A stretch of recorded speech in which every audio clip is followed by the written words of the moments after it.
இயேசு உங்களை நேசிக்கிறார். இந்த நாள் வேதாகம தியானத்திற்கு உங்களை அன்புடன் அழைக்கிறேன்.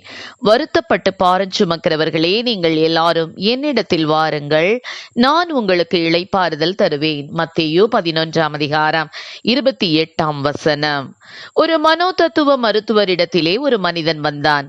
என் உள்ளத்திலே சந்தோஷமோ சமாதானமோ இல்லை, கவலையும் வெறுப்பும் எப்பொழுதும் என் உள்ளத்தில் இருக்கிறது. நான் சந்தோஷமாயிருக்க எனக்கு ஒரு வழி சொல்லுங்கள் என்று கூறினான். மருத்துவர் அவனிடம், நமது பட்டணத்தில் ஒரு சர்க்கஸ் நடைபெறுகிறது. அதில் ஒரு கோமாளி வந்து எல்லோரையும் சிரிக்க வைக்கிறான். அவனை பார்த்து அவன் பேசுவதை கேட்டு சிரிக்காதவர்களே இல்லை. நீயும் அங்கு செல். சில மணி நேரம் உன் கவலையை மறந்து சந்தோஷமாக இருக்கலாம் என்று ஆலோசனை கூறினார். வந்திருந்த மனிதன் சொன்னான், நான் தான் அந்த கோமாளி. ஆயிரமான மக்களை சிரிக்க வைத்து சந்தோஷப்படுத்துகிற அந்த கோமாளி நான் தான்.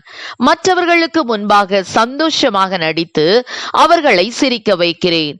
என் உள்ளத்திலோ சமாதானமற்ற நிலை என்று கூறின போது மருத்துவர் செய்வதறியாது திகைத்தார். ஆம், எனக்கு அருமையானவர்களே, இன்று அநேகருடைய நிலையும் இதுதான். வெளியில் சந்தோஷமாய் இருப்பது போல காண்பிக்கிறார்கள், ஆனால் உள்ளத்திலோ சந்தோஷமில்லை. உங்கள் நண்பருக்கு மத்தியில், உறவினர்களுக்கு மத்தியில் நீங்கள் மிகுந்த சந்தோஷமாய் வாழ்வது போல நடிக்கிறீர்கள். உங்கள் உள்ளத்திலோ சமாதானமில்லை. மற்றவர்களுக்கு நன்மை செய்து அவர்களை சந்தோஷப்படுத்துகிறீர்கள். உங்கள் உள்ளத்திலோ நிலையான சமாதானமில்லை. மற்றவர்களுக்கு மத்தியில் இருக்கும்போது உங்கள் படிப்பை குறித்து, பதவியை குறித்து, செல்வாக்கை குறித்து, சம்பாத்தியத்தை குறித்து ஒரு சந்தோஷம் உள்ளத்தில் வருகிறது. அது கொஞ்ச நேரம்தான். அந்த சந்தோஷம் நிலையாயிருக்க முடியவில்லை. தனிமையில் உங்கள் உள்ளத்தில் வெறுமை, திருப்தியற்ற நிலை, நிம்மதியான உறக்கமில்லை, குழப்பமான வாழ்க்கை, சமாதானமில்லை. உள்ளத்திலே சந்தோஷமில்லை. சமாதானத்தை பெற்றுக்கொள்ள என்ன செய்வது? கண்கள் இச்சித்தபடியெல்லாம் நடந்தாயிற்று. மனதும் மாம்சமும் விரும்பினதையெல்லாம் அனுபவித்தாயிற்று. உலகில் உள்ள சிற்றின்பங்களை எல்லாம் ருசித்தாயிற்று. ஆனாலும் சமாதானம் இல்லை. எதிலும் பூரண சந்தோஷம் இல்லையா? உங்களைத்தான் இயேசு நேசிக்கிறார். உங்களுக்கு சமாதானம் கொடுக்க விரும்புகிறார். சமாதானத்தை உங்களுக்கு வைத்து போகிறேன். என்னுடைய சமாதானத்தையே உங்களுக்கு கொடுக்கிறேன். உலகம் கொடுக்கிற பிரகாரம் நான் உங்களுக்கு கொடுக்கிறதில்லை. உங்கள் இருதயம் கலங்காமலும் பயப்படாமலும் இருப்பதாக என்று உங்களுக்கு வாக்கு கொடுக்கிறார். இயேசு உங்களை நேசிக்கிறார். இயேசு உங்களுக்காக மரித்தார். இயேசு உங்களை அழைக்கிறார். வருத்தப்பட்டு பாரம் சுமக்கிறவர்களே, நீங்கள் எல்லாரும் என்னிடத்தில் வாருங்கள், நான் உங்களுக்கு இளைப்பாறுதல் தருவேன் என்று கூறியுள்ளார். நீங்கள் எவ்வளவு பெரிய பாவத்தில் அகப்பட்டிருந்தாலும், பாவ பழக்கங்களில் இருந்தாலும் அவர் உங்களை ஏற்றுக்கொள்வார். பாவி என்று புறம்பே தள்ளமாட்டார். நீங்கள் தைரியமாக இயேசுவண்டை வரலாம். அவரிடத்தில் உங்களுக்கு பாவ மன்னிப்பு உண்டு. இந்த இயேசுவை தேடி நீங்கள் வேறு எங்கும் செல்ல வேண்டாம். அவர் எங்கும் இருக்கிறார். நீங்கள் இருக்கிற இடத்திலேயே அவரை ஏற்றுக்கொள்ளலாம். இயேசு கிறிஸ்துவண்டை வந்து பாவ மன்னிப்பை பெற்றுக் கொள்வதற்கு நீங்கள் பணம் செலவு பண்ண வேண்டிய அவசியம் இல்லை.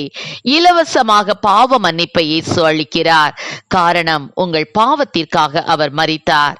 நீங்கள் செய்ய வேண்டிய ஒரே ஒரு காரியம், நீங்கள் பாவி என்பதை ஒத்துக்கொண்டு உங்கள் பாவத்தை இயேசுவிடம் அறிக்கையிட்டு இயேசு கிறிஸ்துவை ஆண்டவரும் இரட்சகருமாக உங்கள் உள்ளத்தில் ஏற்றுக்கொள்ள வேண்டும்.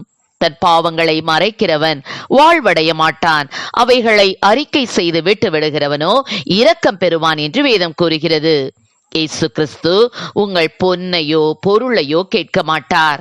உங்களை ஒரு புதிய மதத்தில் சேரும்படி அவர் அழைக்கவும் இல்லை. அவருக்கு உங்கள் உள்ளத்தில் இடம் கொடுக்க வேண்டும். இயேசு உங்கள் உள்ளத்தில் வரும்போது உங்கள் பாவங்களை மன்னித்து மெய்யான தெய்வீக சமாதானத்தை தருவார். பரிசுத்த வாழ்க்கையை தருவார். உங்கள் வாழ்க்கையை சந்தோஷமான வாழ்க்கையாக மாறும். கர்த்தர் தாமே நம்மை ஆசீர்வதிப்பாராக. ஆமென். ஜெபம். எங்களை அதிகமாக நேசித்து நடத்துகிறீங்களா அன்பில் பரலோக பிதாவே.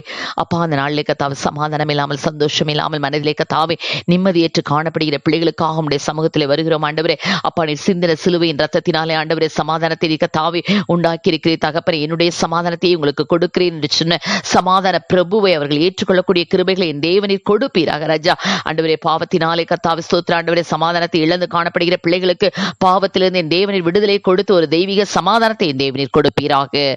ஆசீர்வதியும். இயேசுவின் நாமத்திலே ஜெபிக்கிறோம் நல்ல பிதாவே, ஆமென்.